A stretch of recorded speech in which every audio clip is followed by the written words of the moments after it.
mugaji ikindi ku mutima, ikituri ku mutima nuko abarundi twese twofata iya mbere. Rero tubabwiye ku mugaragaro, urumva ko abinjiye imbere bagira batangure kwironkera inyungu.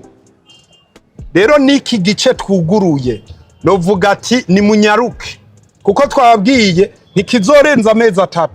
Mugabo ihangiro ryayo twiyemeje kwegeranya rigeze niyo vyoba mu ndwi imwe tuca twugara, abazokurikira nabo bazungukira abaje. Ikindi naco nuko umutahe uzoza uragenda ukura uko ibi bikorwa mubona bigenda birakura. Rero ya titre yawe, wa mutahe wawe uzoza uragenda valere twese twibere abagwiza tunga. Iyi mitahe rero mugura si imfashanyo, ni investissement yaba y'imiryango yanyu. Muvyumve neza, si imfashanyo, ni ugushora imitahe mu vyunguka.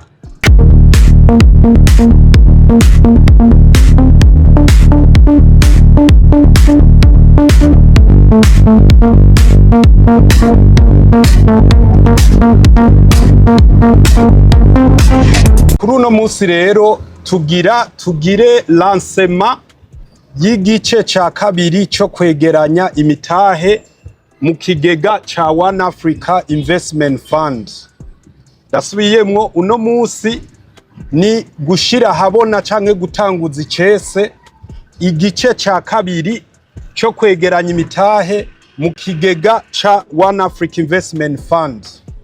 Kuri ubwo rero hariho ibimenyeshwa abashora mitahe, ibimenyesha abanyamakuru, ibimenyeshwa abarundi muri rusangi. Uyu munsi iki kiganiro kiza kuba kiremeshejwe na jewe Fabrice Manirakiza nk'umupromoteur wa projet ya Buja City Plaza, na Monsieur Alegahama, directeur general wa societe ya African Dream Assets jejwe gucunga no ku managinga ikigega cha One Africa Investment Funds, na Maître Diomedi ajejwe conformité n'ivy'amategeko muri ibi byose turiko turabashikiriza.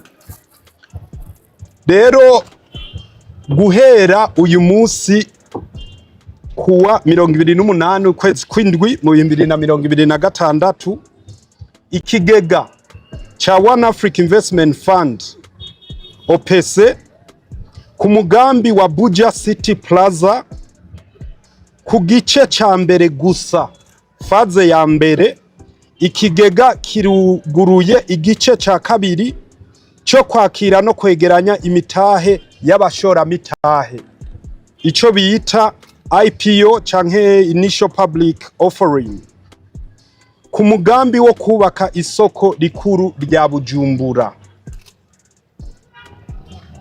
Umushora mitahe yemerewe kugura imitahe yose yifuza. Uko ugura imitahe myinshi niko uzokunguka inyungu nyinshi. Menya kandi ko agaciro k'umutahe w'amadolari kari hejuru y'umutahe w'amafaranga y'amarundi. Uko imitahe izogenda irunguka, uko ikingiwe, uburenganzira bw'umushora mitahe n'ibindi vyose vyerekeye umushora mitahe muri uyu mugambi vyose biri mu gitabo bita prospectus. Ico gitabo cahawe uruhusha kuwa 20 ukwezi kw'indwi uwu mwaka nyene w'2026 n'igisata ca leta kijejwe gucunga imitahe bita IRMC. Ico gitabo categuriwe uwo wese canke uwariwe wese yifuza gushora imitahe yiwe muri iki kigega ku mugambi wa Buja City Plaza. Ushobora kukironka uciye ku mirongo n'amatelefone y'ikigega n'abafasha gucunga no gukurikirana ikigega. Aho niho ushobora kuronka ico gitabo cemewe ca prospectus.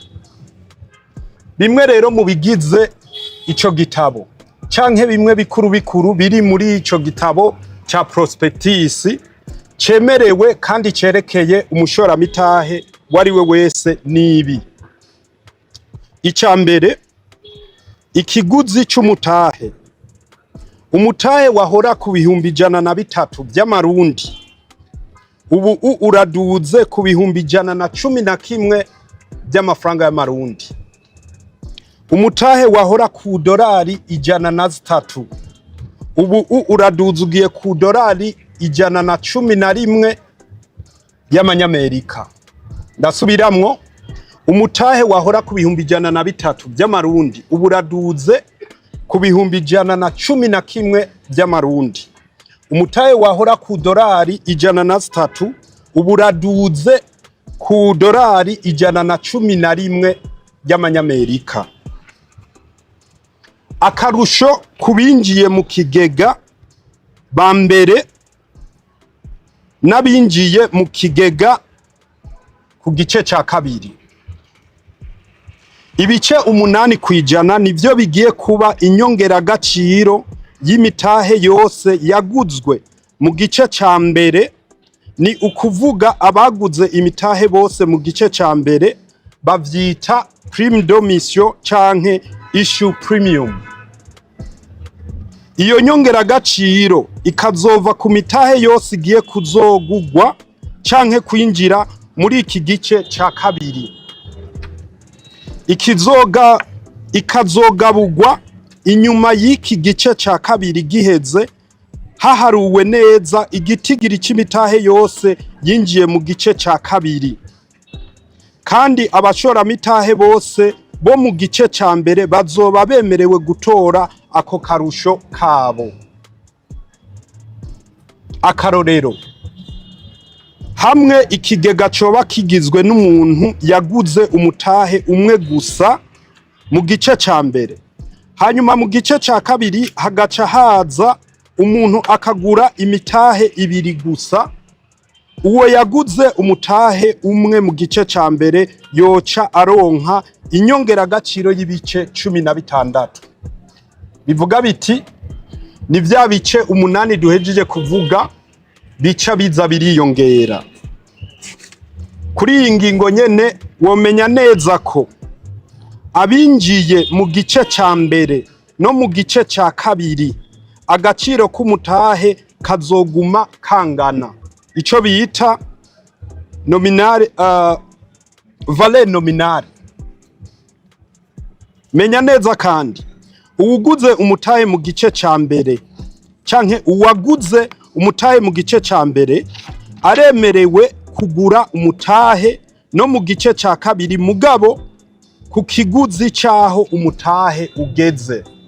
Mu nkundira iki kintu ndagisubiremwo kugira uwo ari we wese agitahure, kuko ibi biri mu nkuru nziza tuzaniye abashoramitahe batwizeye kuva ubwa mbere. Ntivyumvikana ko ubu hoca haza abashoramitahe ngo bace bafatwa neza kurusha abaje ubwa mbere, kandi abaje ubwa mbere aribo batumye ibi vyose mubona bikunda. Nibo batumye na leta itugirira ikizere ikabona ati ni umugambi w'abenegihugu, ni umugambi w'abarundi bose. Rero nsubiyemwo kubisigura neza, ni akarusho kabinjiye ku gice ca mbere kava kubagiye kwinjira ku gice ca kabiri. Nari mpegeye gusigura neza ati hari ibice 8% ivyo bita prime d'omission canke issue premium. Ivyo bice 8% bizova kuba shoramitahe bose bazinjira muri iki gice ca kabiri. Suppose ubu dufise abanyamitahe canke abashoramitahe barenga ibihumbi 5.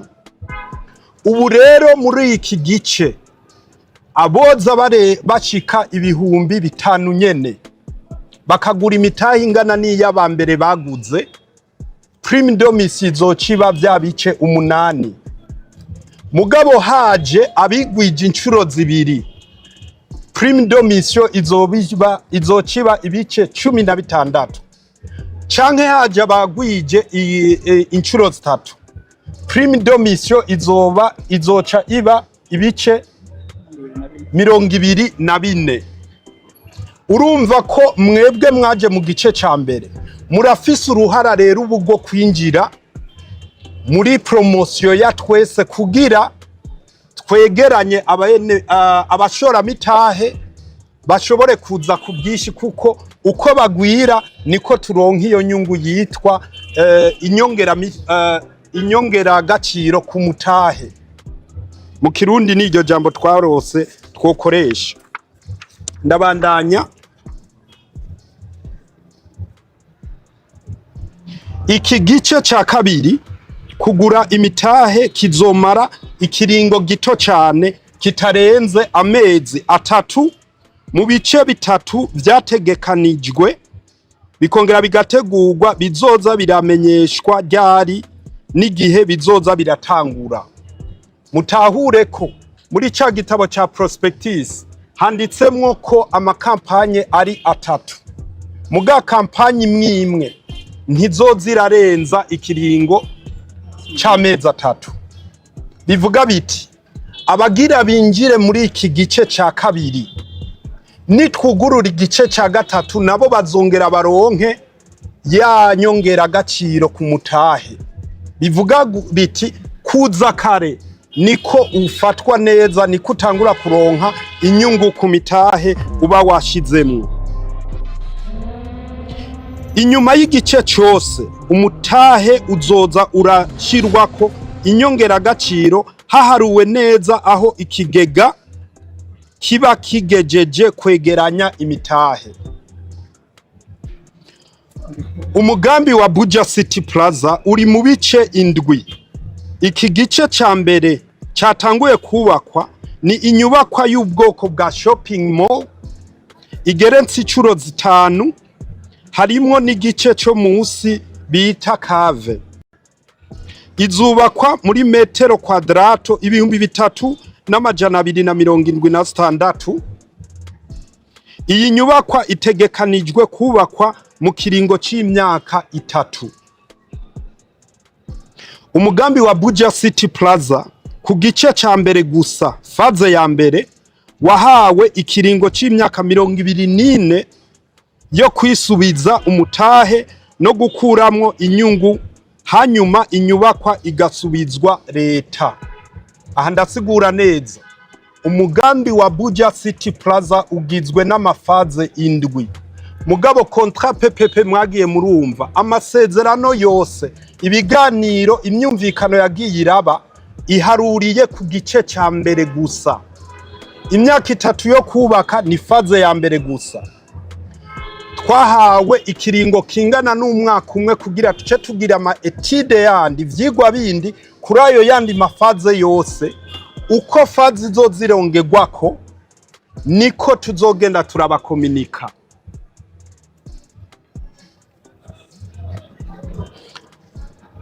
Umwimbu w'umushora mitahe ku mwaka. Iki kintu mugitahure neza kuko hejuru twabasiguriye inyungu ya mbere umushora mitahe wa mbere yatanguye kuza canke uvyuka kare aronka. Ubu rero tugiye ku mwimbu w'umushora mitahe, bivuga biti entere muri ca gihe cyose tuzoba turiko turavyaza umusaruro ya nyubakwa. Hafatiwe ku vyigwa vy'ubu, ivyigwa vyerekana ko hategekanijwe umwimbu w'ibice bitari munsi y'8 kwijana ku mwaka, kandi bishobora no kurenga ku mutahe umwe. Inyuma yuko inyubakwa yatanguye gukoregwamwo, urumva ko uwo mwimbu turiko turababwira uzoza uraboneka inyuma yuko inyubakwa yatanguye gukoregwamwo. Abashora mitahe bazohora bamenyeshwa umwimbu wabonetse bitarenze kuwa 31 mu kwezi kwa gatatu buri mwaka.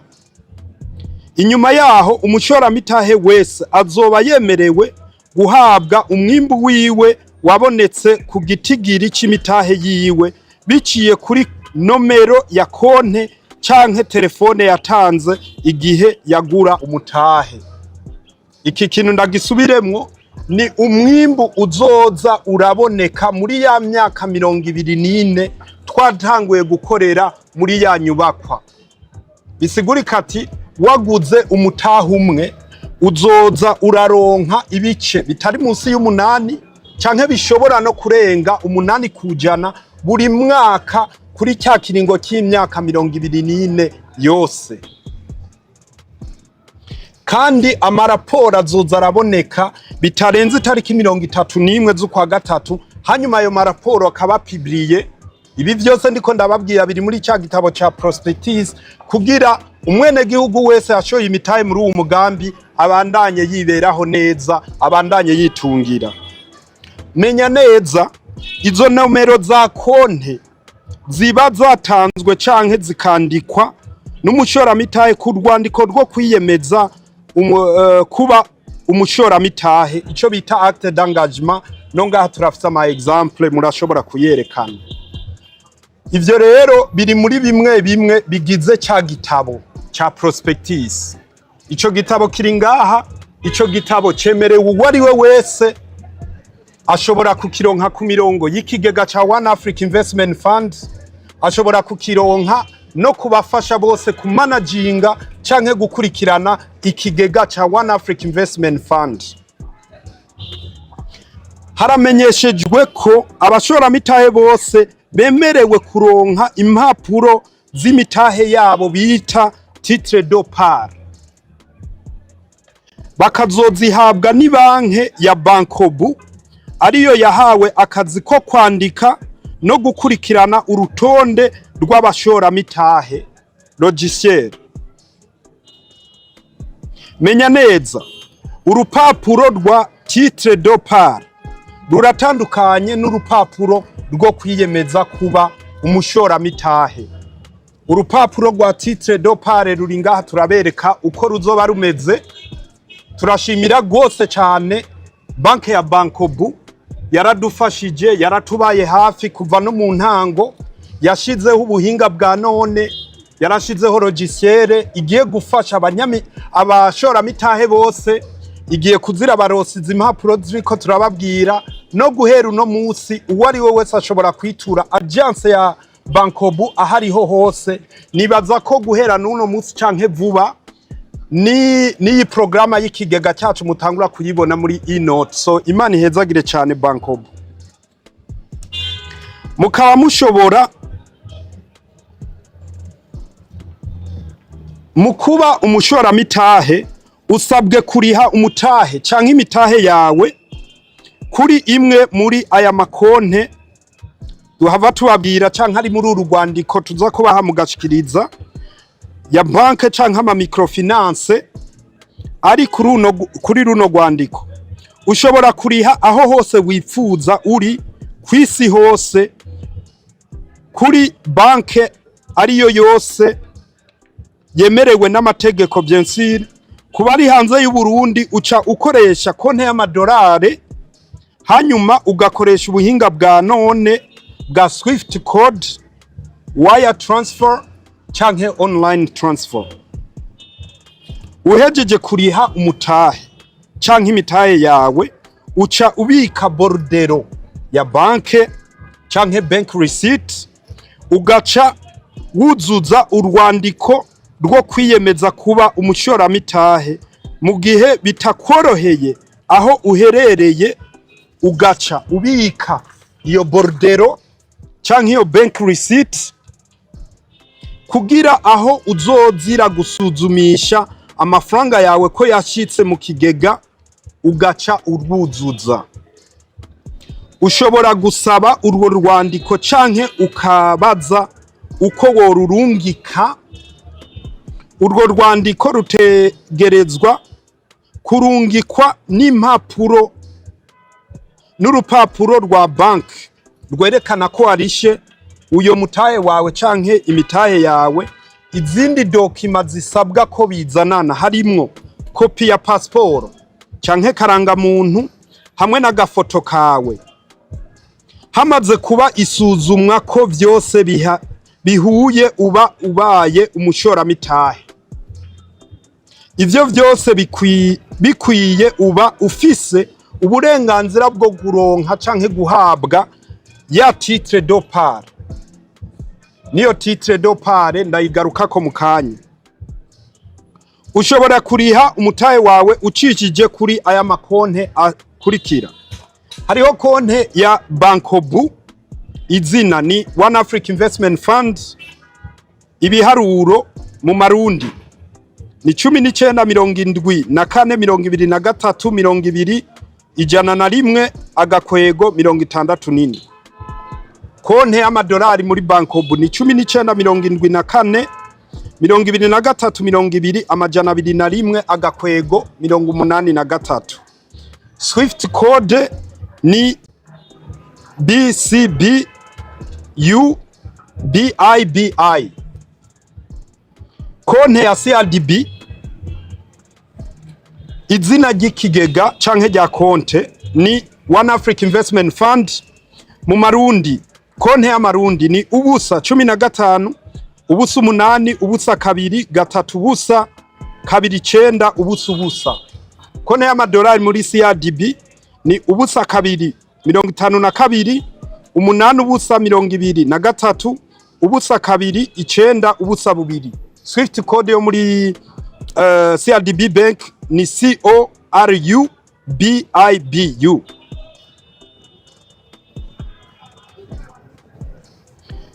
Konte y'ikigega iri muri Umuco Microfinance, izina ry'ikigega ni One Africa Investment Fund.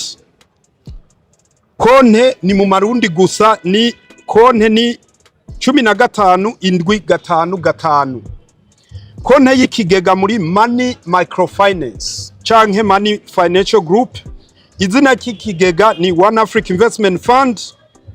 Konte ni mu marundi gusa, ni 19 Mwotahura neza ko ku mategeko ya wawundi ca gisata ca leta kijejwe gukingira imitahe y'abene gihugu, gitegeka ko hategerezwa kuba amasezerano hagati y'aya microfinance n'izindi institution. Ayo masezerano rero yo ku making sure ko amafaranga y'abene gihugu acungiwe neza yarakozwe.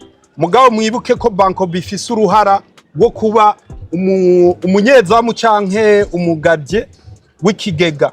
Ayo microfinance rero inyuma y'ikiringo kanaka kitarenze ukwezi aca yimura ayo mafaranga akaja muri Bankobu kuko ni wabifitiye uruhara nyezina. Ushobora kuronka ca gitabo ca prospectus canke kuronka urwandiko rwo kwiyemeza kuba umushoramitahe uciye kuri oneafricainvestmentfund.com canke africandreamassets.com canke ama-email twagiye turabashikiriza.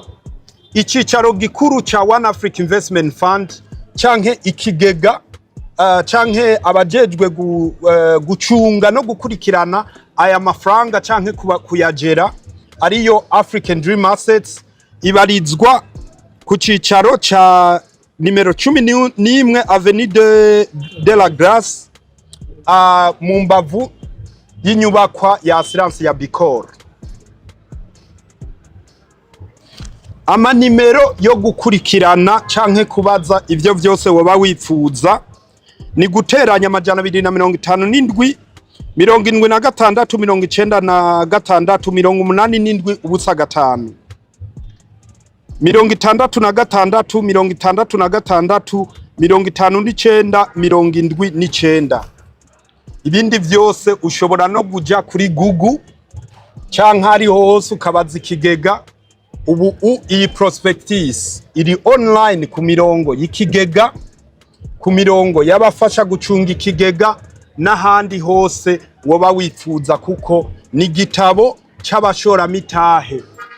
Iki gitabo ca prospectus kirimwo uko amafaranga yawe acunzwe, kirimwo uko uzogenda urunguka, kirimwo ukuntu ushobora kugira uruhara, kirimwo ivyo vyose novuga ati biguha uburenganzira bwawe canke ivyo vyose utegerezwa kumenya.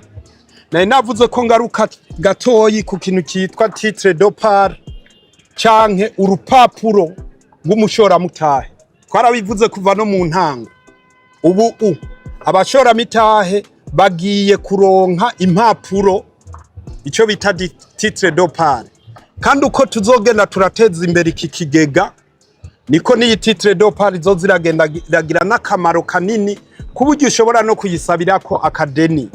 Kindi naco kirimo no muri cya gitabo ca prospectus, jewe fise titre yanje ivuga ko fise imitahe 5, ndashobora kwihurira n'umuntu akayingurira akanyungukira, tuca tugenda tukagira transfert ikaja kuriwe, jewe nkiyungukira nkibandaniriza n'ivyanje.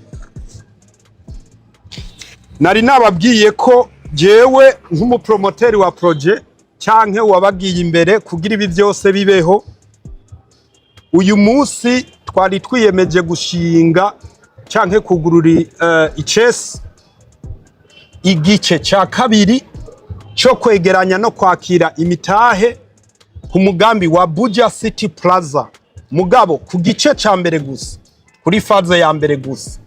Uko tuzoza turatandukira ayandi mafaze niko tuzoza turababwira, dusaba abashoramitahe bakazana imitahe. Kindi gikomeye cyane, shimire leta mvyeyi, leta nkozi yizeye abene gihugu bose b'abarundi. Uwo mugambi si wa Fabrice, uwo mugambi ni w'abarundi twese, tuwusangiye twese. Ndashimiye leta nkozi, leta mvyeyi yatwizeye kugira kuvy'ukuri dushobore kwiyambika iteka.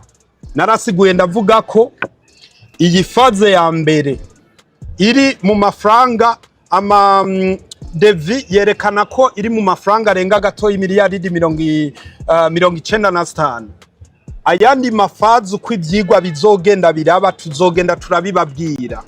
Menya neza rero uko twese abarundi tuja hamwe, abari abarundi bari mu Burundi, abari abarundi bari muri diaspora, mu kugwiza imitahe, mu kugwiza amafaranga, mu kwinjira muri uwo mugambi, ariko tugenda twugurura amarembo.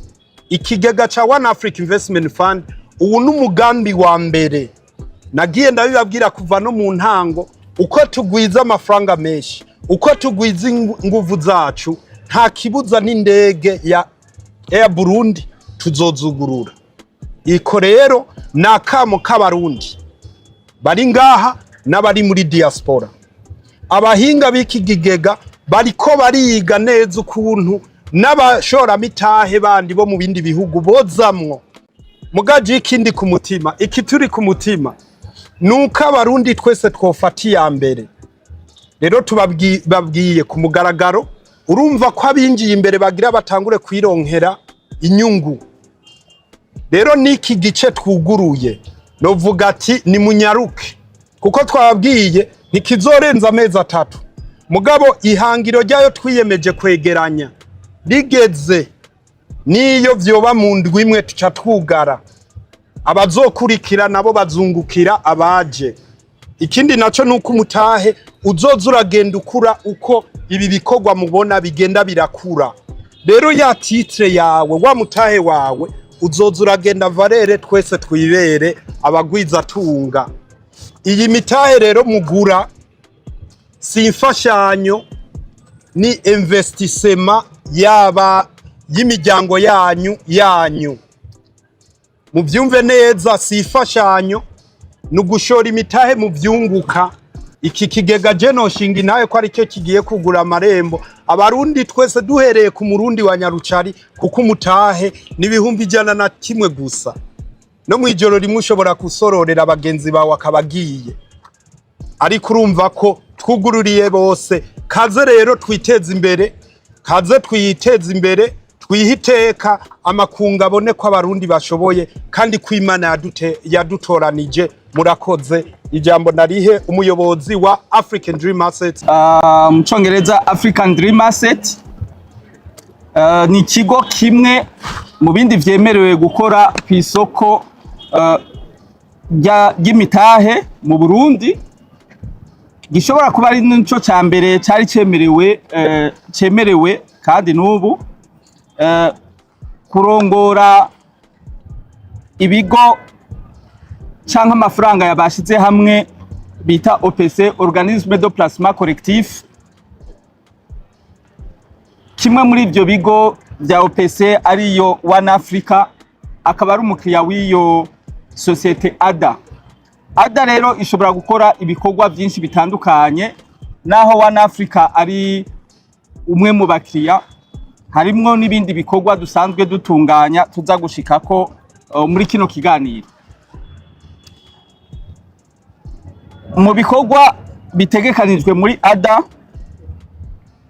harimwo ubuhinga bukomeye dukorana n'amabanki atandukanye ariyo Bankobu, CRDB n'andi ma microfinance, bidufasha gushikiriza abenegihugu n'abandi batandukanye bagwizatunga n'ibigo bitandukanye gukora ibikorwa bitandukanye ku isoko ry'imitahe. Abantu bahamagariwe kuza kuri ino soko ry'imitahe bo bari bandegayemwe, n'abantu bose, ari umurundi wese ahari, ari umunyamahanga wese ahari, ari mu Burundi canke mu makungu. Nivyo bigo bitandukanye bikingira impanuka arizo assurance générale, nivyo bigo bitandukanye biziganiriza abantu ari microfinance canke bitegura kazoza ari assurance vie, nivyo bigo bitandukanye by'abagiye hamwe kugira bakora imigambi itandukanye, ico twokwita ama fonds collectif canke ama fonds d'investissement. Eka natujya dushira hamwe, ndakwitse dushira hamwe n'ahari twinshi mugabo aramashira hamwe ko ahurikiyemwo abantu batandukanye, amatontine canke ama association. Eka n'ibigo binini binini, ico twita ama societe akomakomeye akeneye kuronka umusaruro kuri trezorerie ku mari baba bafise mu buryo butandukanye. Nayo mabanki akeneye kwegera abenegihugu mu buryo butandukanye byo gutegura kazoza, ico twokwita investissement. Hamwe umuntu agira umutahe ukazurunguka ku munsi nawe nyene agacika ibanki ntonya. Ivyo byose bitunganwa mu buhinga twagize Imana turakorana na Bankobu kandi turayishimiye cyane. Iri mu batanguye kubitahura n'ingoga ko umwenegihugu wese akeneye kugira ico twokwita compte d'investissement, kuko benshi barafise ico bita compte kurabijya ukirira ko umugambi wa misi yose, barafise n'ama compte d'épargne aho ushobora kuziganya amahera, mugabo ntibari bwaronke ico twokwita compte d'investissement aho ugira uti aya mahera ndayabikiye umugambi ushobora kuba ku myaka 20, 30 canke irenga, canke nitwumva isoko ry'imitahe rije ku munsi muraheza ari banke canke ari nk'ikigo ADA mudushikire mutugurire iryo mari. Kuri ivyo rero ADA yaremerewe mu Burundi gukora ku mugaragaro, itangura gukorana na One Africa. Tuzokorana n'ama microfinance kugira abenegihugu bose aho bari bashobore kuronka izo compte d'investissement.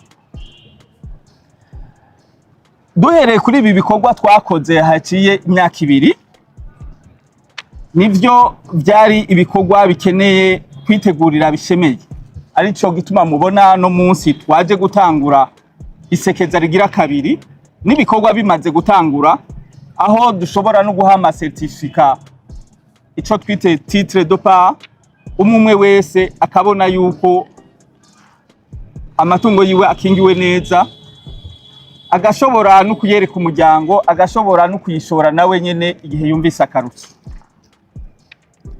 Boneyeho nakanya kugusigura neza ico bavuze prime d'émission.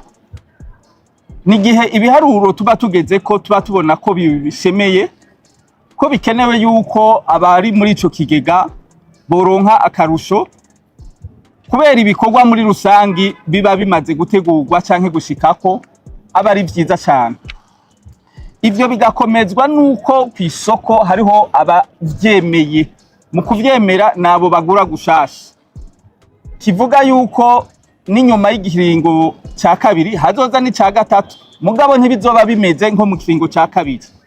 Ubu nuko tubona yuko ibikorwa byawe bimeze neza, duhamagariye abarundi bose kuza kuri kino kiringo kigira kabiri gihamagariwe abantu bagomba gushora imitahe yabo kuri uwo mugambi wa Buja City Plaza mubona inyuma yacu. Imitahe mito mito izotegekanwa aho umutahe w'ibihumbi 100 ushobora kumanyagurwa ibice umuntu agashobora kuziganya ku munsi. Ntanze nk'akarorero, ifanta imwe ku munsi iragura umutahe ku kwezi, ikagura imitahe 12 ku mwaka. Ucuba nyene isoko kuko nawe ufisemo agace gatonya kagukwiriye, mugo muri kumwe n'abandi uri nyeneyo. Abagushikira imbere kugira baze barakurabira rero yuko amatungo yawe abiswe neza uri nyene isoko, kuko hariho ico kigo ada, hakabaho na bankobu depositaire, hakabaho n'ayandi mashirahamwe yabimenyereye kandi abirekuriwe n'amategeko kugira ibiharuro kugira baguserukire koko aho uri hose. Kivuga yuko atawotinya gushiramwo umutahe wiwe ngo azohava aronka ibiharuro atari byo. Twahereye cyane cyane ku bikorwa bene ibi byo twakwita immobilier, kuko isi ntibungwa. Ikigega cegamiye immobilier mu ntango kiri mu gihugu nk'iki harimwo igwirirana ry'abantu, harimwo croissance économique kubera abantu mu bikorwa bitandukanye bakoreraho, gihuta ari uko gifise uburusho budasanzwe kandi